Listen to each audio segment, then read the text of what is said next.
বিকেলবেলা হাঁটতে হাঁটতে পাশের একটা বাড়িতে চলে গিয়েছিলাম। এমনি সময় হয় না তো গল্প করতে একটু গিয়ে দেখি যে সজনে গাছে অনেক সজনে ফুল হয়ে আছে। তো আমি বললাম এই সজনে ফুল দিয়ে কিন্তু বড়া খাওয়া যায়। বলছে খেলে নিয়ে যাও তাহলে। তো আমি বললাম যে এতে তো সজনে হবে। বলছে না সজনে হয় না, এতে শুধু ফুলই হয়। তো আমি নিয়ে চলে আসলাম বাড়িতে।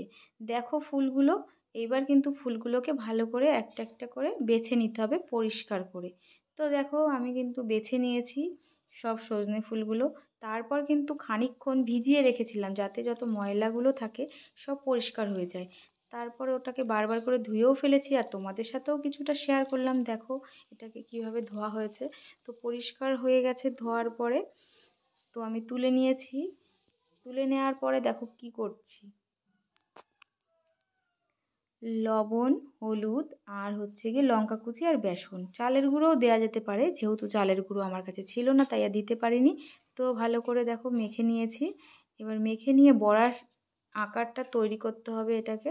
তারপরে দেখো ছোট ছোট বড়া তৈরি করে আমি কিন্তু ভেজে ফেলেছি। বড়াটা কিন্তু খেতে অনেক সুন্দর হয়েছিল আর দেখতেও যেমন হয়েছে খেতেও তেমন হয়েছে। তোমরা কারা কারা এই সজনে ফুলের বড়া খেয়েছো আমাকে অবশ্যই কমেন্ট করে জানিও। এটা কিন্তু খেতে দারুণ ছিল।